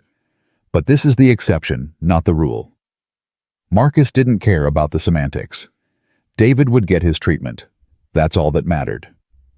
That evening, Marcus went to David's apartment to tell him the news. The place was sparse, almost empty. Books everywhere. Photos of David and Michael as kids, as teenagers, as young men before the war stole one of them. They approved it. Your treatment starts next week. David sat down heavily. Why are you doing this? You don't know me. Because 12 years ago I held your brother while he died, and I've carried that weight every day since. I can't save Michael, but maybe I can save you. Let me try. What if the treatment doesn't work? Then at least we tried. At least you didn't face it alone. David opened Michael's letter. Read it aloud, voice breaking. Falcon, if you're reading this, I'm gone. But I need you to know something. Whatever you did, however hard you tried, it was enough. You didn't fail me. War failed me. Circumstances failed me. But you gave me a chance. You gave me hope in my last moments. You held my hand so I didn't die alone. That's everything. Don't carry guilt for my death. Carry pride for your effort. And if you ever doubt your worth, remember you mattered to me. In my last moments, you were the thing that made me feel human instead of just another casualty. Thank you. Semper Fi, Michael. Marcus was crying openly. He wrote that before he even met me. He wrote it for whoever tried to save him. He knew someone would try. He wanted them to know it mattered. David looked at Marcus. You've been carrying guilt for 12 years. Let it go. Michael didn't want that for you. I don't know how to let it go. By living fully. By saving the people you can save. By being the man he thought you were when he wrote this letter. Marcus took the letter home, read it a dozen times. Each time felt a piece of the weight lift. Caleb found him sitting in the dark, letter in hand. "Daddy, you okay?" "Yeah, buddy. Just thinking about an old friend." "Was he in the war?" "He was. He didn't make it home." Caleb climbed into Marcus's lap. "Do you think about him a lot?" "Every day." "That's good. Because if nobody thinks about them, it's like they were never here. But you remember, so he's still here a little bit." Marcus held his son close. "When did you get so wise? I learned from you." The next week, David started treatment. Marcus drove him to every appointment, sat with him through the nausea, the exhaustion, the despair. "I don't know why you're doing this," David said after a particularly brutal session. "Because you're alone, and nobody should face this alone. But you barely know me. I knew your brother for 30 seconds. That was enough." 3 weeks into treatment, David's phone rang. An unknown number. He answered on speaker. "Mr. Chen." "This is Sergeant Rodriguez. I served with your brother. I heard you were sick. I wanted to call." David's hand shook. "You knew Michael. He saved my life. Threw himself on me when the mortars hit. Took shrapnel that would have killed me. I've thought about him every day for 12 years, and I want to help, however I can." More calls came. Soldiers Michael had served with, friends from high school, people David had lost touch with after Michael's death. All of them reaching out. All of them because Marcus had shared David's story. "You built me a community," David said, overwhelmed. "I thought I was alone, but I'm not. None of us are. We just forget sometimes." 4 months into treatment, the doctors were cautiously optimistic. The tumors were shrinking, slowly but measurably. "It's working," Dr. Sarah Chen, the cardiologist from the plane, told them. She'd joined David's medical team when she heard his story. "I can't promise anything, but this is better than we hoped." David grabbed Marcus's hand. "I'm going to live. I might actually live. You're going to live, and you're going to help me run Webb's Warriors. We need someone with your heart, your understanding of loss." "I'm not qualified," Marcus laughed. "Nobody who works for me is qualified. That's kind of our thing." David joined the team in April. Brought perspective. None of them had the family member left behind.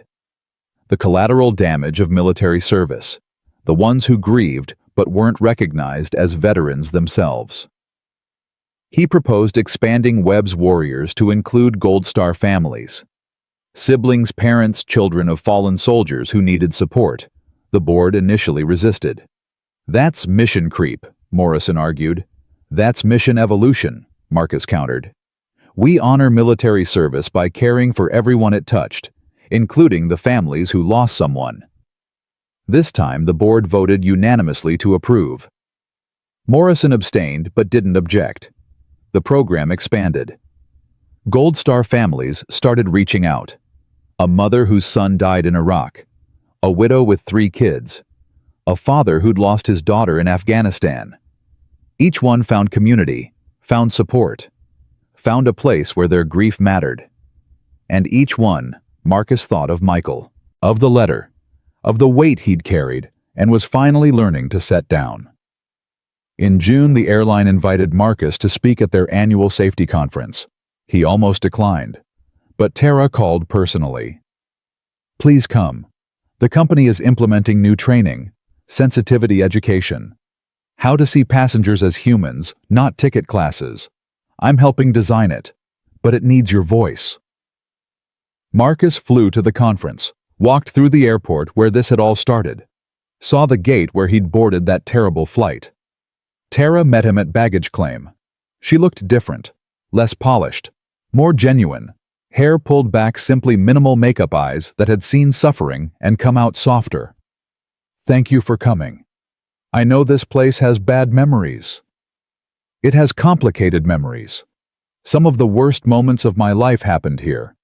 but also some of the best. People I'd never met became family. At the conference, Marcus stood before 300 flight attendants and pilots and told them his story.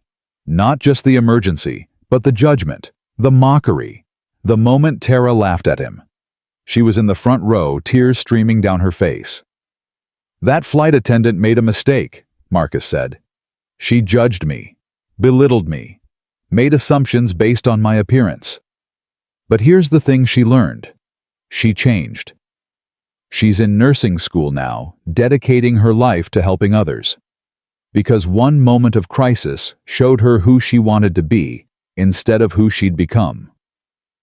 He looked directly at Tara. "We all have moments where we're not our best selves, where we judge, where we forget people's humanity. What matters is what we do after. Do we double down or do we grow?" The applause was thunderous. Afterward, dozens of flight attendants approached, shared their own stories of judgment redemption learning. One older attendant, Rosa, who'd been kind to Caleb, hugged Marcus fiercely. "You changed this industry. We have new protocols now. Training on implicit bias, requirements to treat every passenger with dignity. Because of you. Because of Caleb.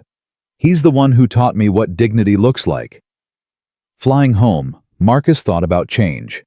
How one terrible moment had created ripples. Tara's transformation. The airline's new policies. Webb's warriors helping hundreds of families. David's recovery.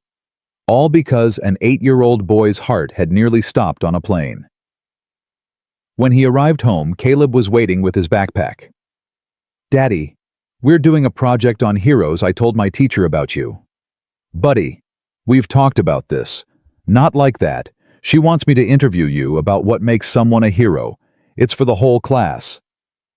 Marcus sighed. "Okay, what do you want to know?" Caleb pulled out a notebook, suddenly serious. Question 1. When did you first know you wanted to help people? "I didn't know. It just happened. My mom was a nurse. She'd come home and tell stories about her patients, about making people feel better. I wanted to do that too." Question 2. What's the scariest thing you ever did? Marcus thought about the mortar attack, the plane, watching Caleb nearly die. Asking for help, that's always the scariest thing. Really, asking for help is scarier than war. Sometimes, because asking for help means admitting you're not strong enough alone. That's harder than facing bullets. Caleb wrote furiously. Question 3. What would you tell kids who want to be heroes? I'd tell them heroes aren't special. They're just people who keep going when it's hard. Who help others even when they're struggling themselves. Who choose connection over isolation. Anyone can be a hero. You just have to choose it. Am I a hero? Marcus pulled his son close. You're the biggest hero I know. You fought for your life. You inspire me every single day. You taught me what courage really looks like. Caleb hugged him tightly. You're my hero too, Daddy. That evening, Marcus got a call from Gregory Hoffman. Marcus, we need to talk. Can you come to my house? Something in his tone made Marcus nervous. Is something wrong? Just come, please. Marcus drove to Gregory's estate. Mansion was more accurate. Sprawling, elegant, intimidating. Gregory met him at the door. Come in. There's someone who wants to meet you. In the living room sat a woman in her 30s. Professional, composed, but with eyes that held deep sadness. Marcus, this is my daughter, Elizabeth.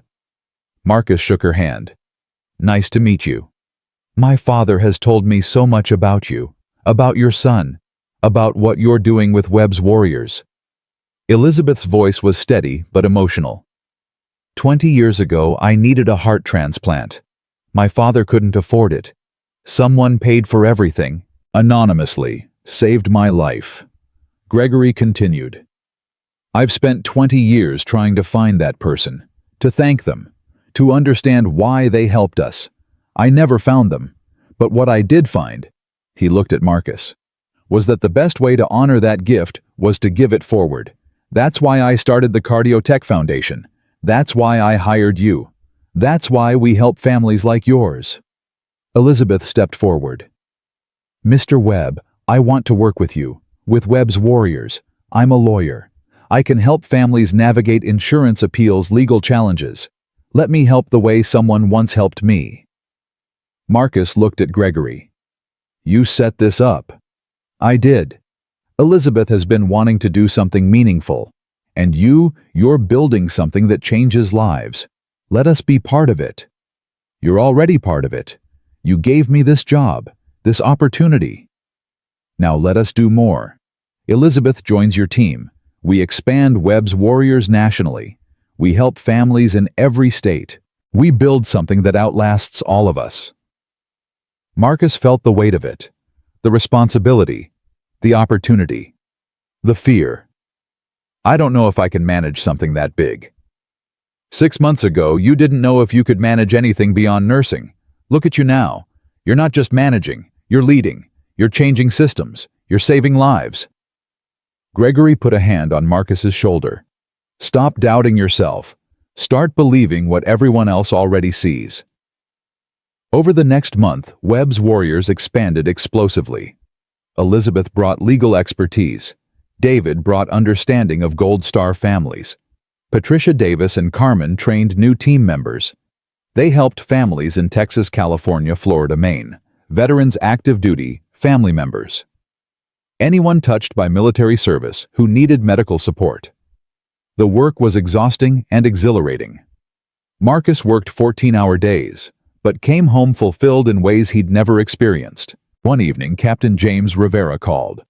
"Marcus, turn on the news. Channel 7. Marcus flipped on the TV. A news story was running. Webb's Warriors, the program revolutionizing veterans' health care.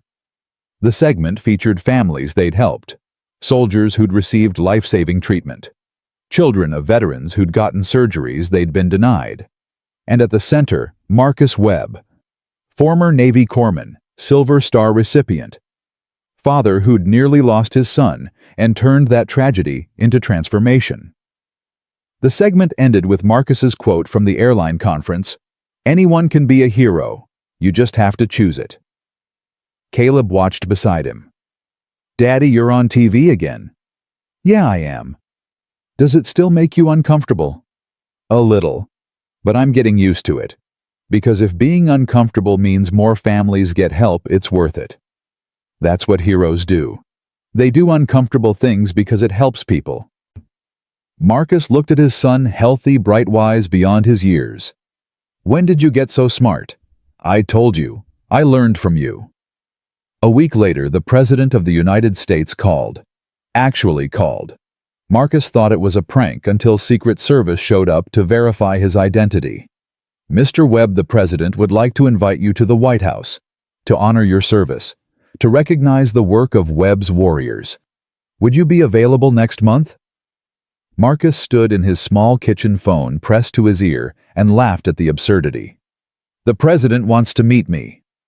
"Yes, sir. You and your son if he'd like to attend." "Caleb would love that." "Excellent. We'll be in touch with details." After hanging up, Marcus sat down. This was surreal. A year ago, he'd been working double shifts, barely affording rent, watching his son slowly die. Now, he was going to the White House. Caleb came home from school. "Daddy, guess what my teacher said? My hero project was the best in the class. She wants to submit it to a district competition." "That's amazing, buddy." "And she wants you to come speak to the district, all the elementary schools, about being a hero." Marcus pulled his son into a hug. "Okay, I'll do it. For you. Not just for me. For all the kids who need to know that heroes are real. That ordinary people can do extraordinary things. That's what your story shows." That night, Marcus reread Michael's letter. The words he'd carried for 12 years. The weight he was finally learning to transform into purpose. "Don't carry guilt for my death. Carry pride for your effort." He was trying. God, he was trying. And slowly, so slowly, he was learning what Michael had tried to tell him all along. Survival wasn't enough. Living fully, helping others, building something meaningful, that's what honored the ones who didn't make it home. Marcus looked at the photo on his mantle. Him and Caleb taken at the hospital after surgery. Both of them exhausted, both of them smiling, both of them alive. Next to it, a new photo. Webb's Warriors team. Marcus Patricia Davis, Carmen, David Elizabeth. All of them with their own scars, their own stories, their own reasons for fighting. They were family now. Built from crisis, strengthened by shared purpose. Marcus's phone buzzed. Text from Tara. Just passed my first nursing exam. Thank you for believing I could change. Another text from Rosa. Trained 50 new flight attendants today on dignity protocols. Your story is changing how we see people. Another from David. Scan came back clean. 6 months cancer-free. I get to keep living because you refuse to let me die alone. Message after message. Lives changed. Families helped. People who'd been alone finding community. All because one flight attendant had laughed at a man in seat 14G. And that man, instead of responding with bitterness, had chosen to respond with grace. Marcus turned off his phone, checked on Caleb one more time, stood in the doorway watching his son sleep peacefully. Tomorrow they'd continue the work, help more families, build the program, change more lives. Tonight Marcus just let himself be grateful for second chances, for community, for the incredible privilege of turning the worst moment of his life into the catalyst for the best work of his life. Webb men didn't quit, but more than that, they learned to let people in, to accept help, to build something bigger than themselves. And that Marcus finally understood was the truest form of heroism, not going it alone, but bringing others along, creating space for healing, connection, transformation. One family at a time, one story at a time, one choice at a time. To be human, to be humble, to be heroic in the quiet, persistent way that changed everything. The White House invitation arrived on official letterhead 3 weeks before the ceremony. Marcus held it in his hands, still unable to process the reality. Caleb pressed his face against the envelope like it might contain magic. Are we really going to meet the president, Daddy? We really are. What do I wear? What do I say? What if I mess up? Marcus knelt down to eye level. You be yourself. That's all anyone can ask. But the president is important. So are you. Never forget that. The days leading up to the trip were chaos. Patricia helped Marcus find a suit that actually fit. Elizabeth coordinated travel logistics. David insisted on buying Caleb a new outfit. You saved my life, David said when Marcus protested the expense. Let me buy the kids some decent clothes. They flew to Washington on a commercial flight. Marcus had declined the private plane cardio tech offered. Other families need those resources more than we need luxury. At Reagan National Airport, they were met by a government liaison, young woman efficient carrying a tablet and radiating nervous energy. Mr. Webb, I'm Sarah Kim. I'll be coordinating your visit. The ceremony is tomorrow at 2. Tonight there's a reception with other honorees. Other honorees? You're one of 5 civilians being recognized for extraordinary service. Teachers, first responders, community organizers, people who've made significant impact. Marcus felt like an imposter. I just did what anyone would do. Sarah smiled. That's what all 5 of you said. None of you see yourselves clearly. The hotel was nicer than anywhere Marcus had ever stayed. Caleb ran from window to window, pointing at monuments, squealing about the Washington Monument. Daddy, look, I can see everything from here. Marcus watched his son vibrant, healthy, fully alive, and felt gratitude so intense it hurt. That evening at the reception, Marcus met the other honorees. A teacher who'd spent 30 years in underserved communities. A firefighter who'd saved 17 people from a collapsing building. A woman who'd founded a program helping homeless veterans find housing. Each of them minimized their achievements. Each of them redirected praise to the communities they served. We're all cut from the same cloth. the firefighter Roberto Santos said over drinks. We see need. We respond. We don't think about recognition. But recognition matters, the teacher Janet Williams countered. Not for us, for the people we serve. When the president honors us, he honors them too. He says their lives matter. Their struggles are seen. Marcus understood. This wasn't about him.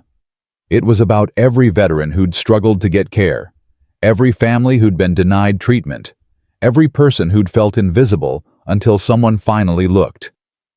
His phone rang. Unknown number. He almost ignored it, but something made him answer. Marcus Webb. Yes. This is Lance Corporal Stevens. We emailed months ago. You saved my life in Afghanistan. I remember. How are you, Stevens? I'm good, really good, but I'm calling because I heard you're being honored at the White House tomorrow, and His voice cracked. I wanted to be there, to see you get recognized, but I can't afford the trip from California. I just wanted to call, to tell you I'm proud of you, that you deserve this. Marcus's throat tightened. Stevens, what's your address? Sir. Your address. Give it to me. Stevens rattled it off, confused. Marcus texted it to Elizabeth immediately with a message. Get this man on a plane to D.C. tonight, whatever it costs. Stevens, check your email in 10 minutes. You're coming to the ceremony. Sir, I can't accept. Yes, you can. You're part of this story. You should be there to see it. After hanging up, Marcus found he'd drawn a crowd. The other honorees had overheard. You just flew a stranger across the country, Roberto said. He's not a stranger. He's family. Janet nodded slowly. That's what makes you different. You don't just help people.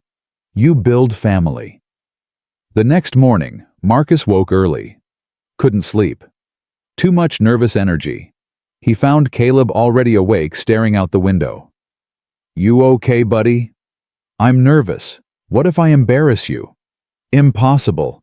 You could never embarrass me. But what if I say something dumb, or trip, or... Marcus sat beside him. Caleb, listen to me. You've been through open heart surgery. You've fought for your life. Meeting the president is nothing compared to what you've already survived. You're braver than you know. You really think so? I know so. They dressed carefully. Marcus in his new suit, Caleb in the outfit David had bought navy blue sharp, making him look older than 8. You look like a little businessman, Marcus said. You look like a real hero, Caleb replied. At the White House, security was intense. Multiple checkpoints, metal detectors, background checks. They were escorted through hallways lined with history portraits of presidents watching them pass. In a waiting room, Marcus found Stevens. The young man stood when he saw Marcus, tears already streaming. Sir, I don't know how to thank you. Marcus hugged him. You already did. You survived. You lived. That's all the thanks I need. I brought something. Stevens pulled out a photo. Young soldiers, dirty, exhausted, alive. That's us. That's Charlie Company. 2 days after the mortar attack. You're in it. Did you know someone took this? Marcus stared at the photo. There he was, 25 years old, covered in dust and blood, arm around another soldier. He looked exhausted and determined and impossibly young. I didn't know this existed. I've carried it for 12 years. Wanted you to have it, so you could see what we saw. A hero who didn't quit on us. More veterans arrived. Word had spread through military networks. Men and women Marcus had treated in Afghanistan, Iraq, stateside. All of them tracking him down. All of them wanting to be there. Captain James Rivera showed up with 4 other pilots from Marcus's unit. You didn't think we'd miss this, did you? Dr. Sarah Chen arrived with Dr. Patricia Morgan, the surgeons who'd saved Caleb. We're here to support you, Sarah said, the way you supported everyone else. Tara Mitchell appeared now 6 months into nursing school wearing scrubs under her coat like a badge of honor. I'm supposed to be in clinicals, but my professor said witnessing this mattered more. She was right. Rosa was there. Gregory Hoffman and Elizabeth. Patricia Davis and Carmen from Webb's Warriors. David Chen, now cancer-free for 8 months. Marcus looked around at this crowd strangers who'd become family lives he'd touched without realizing a community built from crisis and connection. "I don't deserve all of you," he said. "That's exactly why you do," David replied.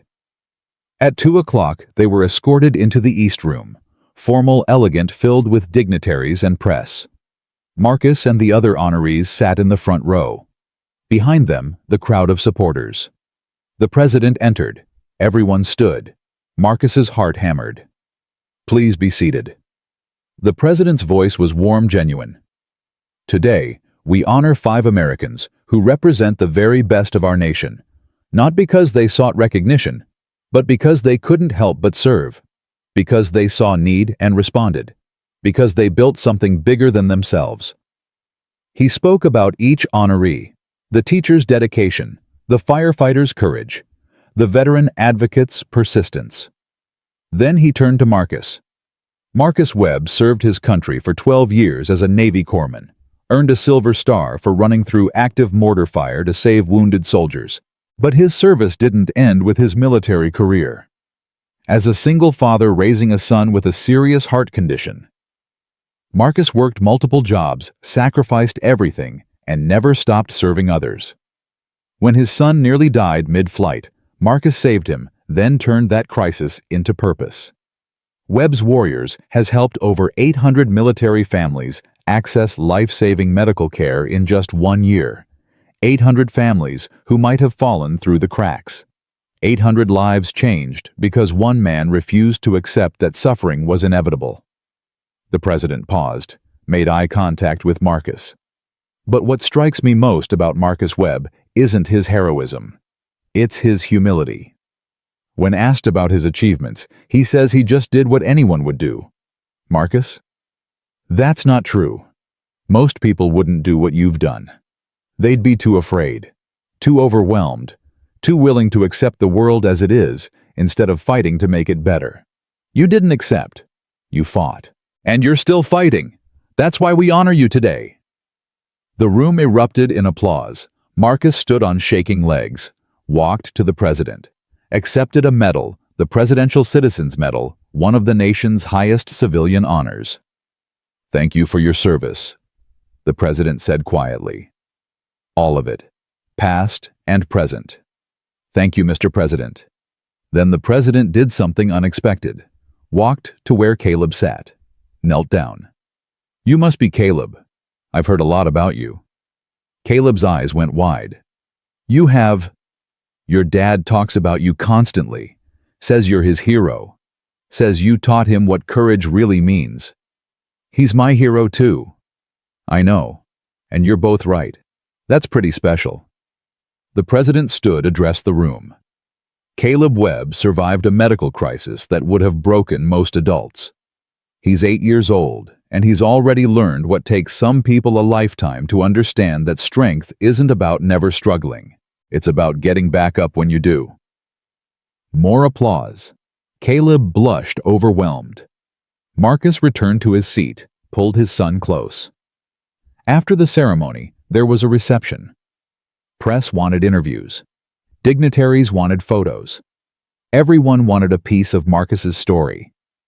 But Marcus kept finding his way back to the veterans, to Stevens and the others from his unit, to the people who understood that medals and recognition were nice, but community was everything. "Sir, can I ask you something?" Stevens said. "Why did you leave the military? You were so good at it." Marcus looked at Caleb playing with other kids across the room. "I left because I became a single father. Because my son needed me more than the Navy did, and I don't regret it. Not for a second." "But you could have done so much more, saved so many more lives." "I saved the life that mattered most to me. And that led me to Webb's Warriors, where I'm saving lives differently. There's no wrong path when you're doing it for the right reasons." A reporter approached. "Mr. Webb, quick question for the Washington Post. What would you say to people who feel powerless to make change?" Marcus thought carefully. "I'd say you're not powerless. You're just one person. But one person who cares, who shows up, who refuses to accept suffering as inevitable, that person can change everything. I didn't start Webb's Warriors thinking it would help 800 families. I started it hoping to help one, but one became two. Two became 10. 10 became 100. Change starts small. It starts personal. It starts with seeing one person who needs help and choosing not to look away. The reporter scribbled notes. Beautiful, thank you. That evening, the entire group veterans Family Webb's Warriors team, everyone gathered for dinner. Nothing fancy, just a restaurant that could accommodate their large party.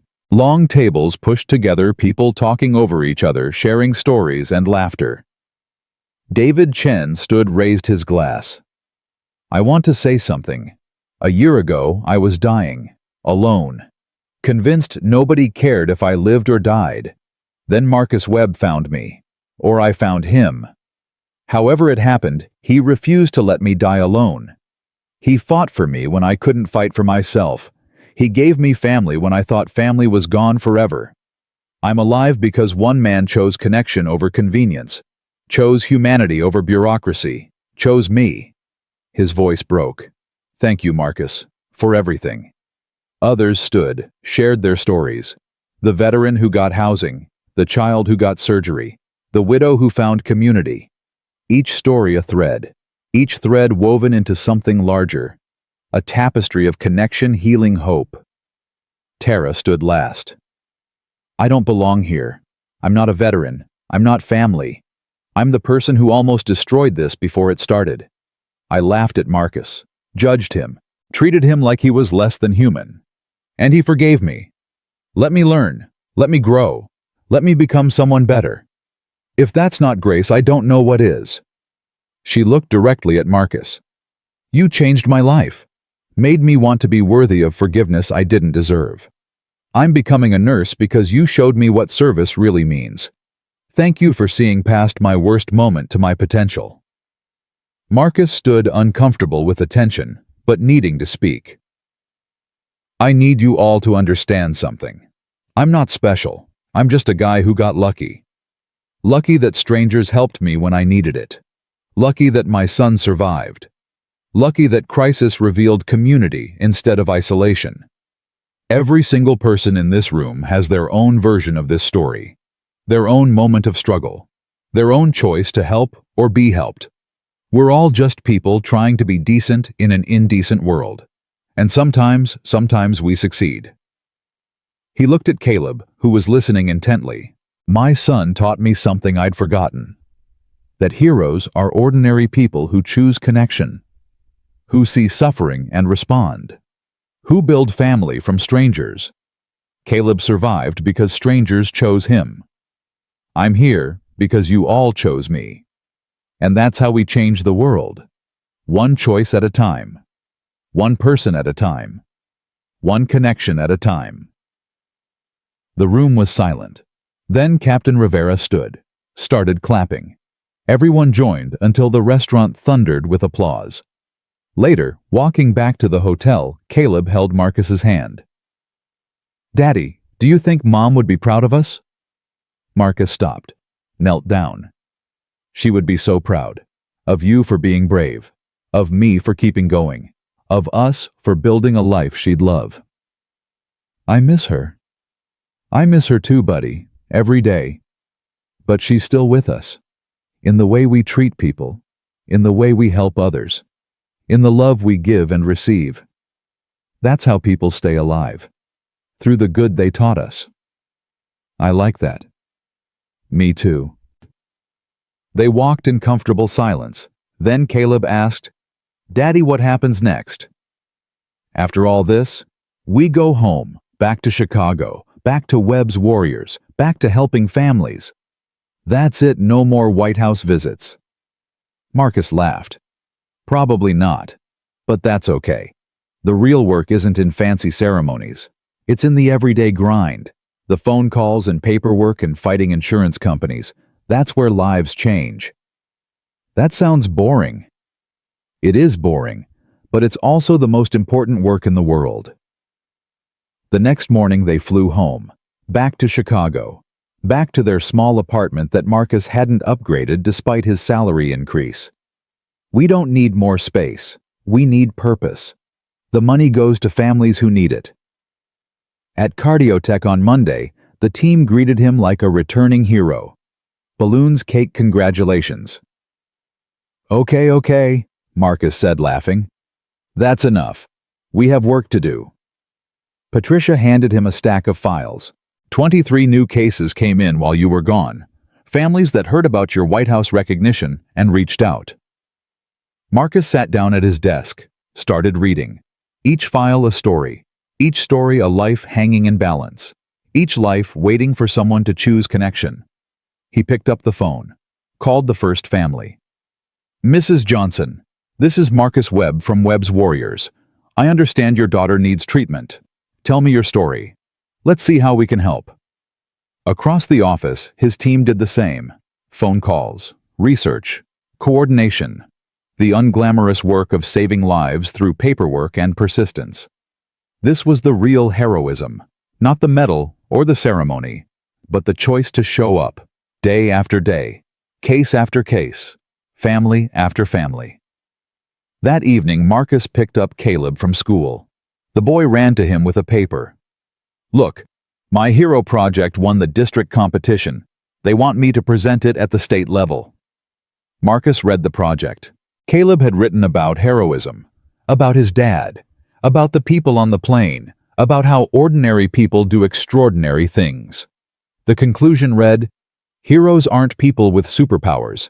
They're people who choose kindness when it's hard, who help when it's easier to ignore, who build connection when isolation would be simpler. My dad is a hero, but so is everyone who helped us. So is everyone who chooses to care. We can all be heroes. We just have to choose it. Marcus's eyes filled with tears. This is beautiful, buddy. I learned it from you. No, I learned it from you. From strangers who became family. From crisis that revealed community. You taught me, Caleb. All of you taught me. Driving home, Marcus thought about the journey. From that terrible moment on the plane to here. From judgment and near death to purpose and healing. So much had changed. Caleb was healthy. Webb's Warriors was thriving. Lives were being saved. But the deepest change was internal. Marcus had learned to let people in, to accept help, to see himself as part of a community instead of isolated and alone. That night, he tucked Caleb into bed. The boy clutched Admiral worn and beloved. Daddy, do you think we'll help more families tomorrow? I know we will. Good. Because everyone deserves someone who fights for them. Like you fought for me. Like everyone fought for us, buddy. We didn't survive alone. We survived together. Caleb yawned.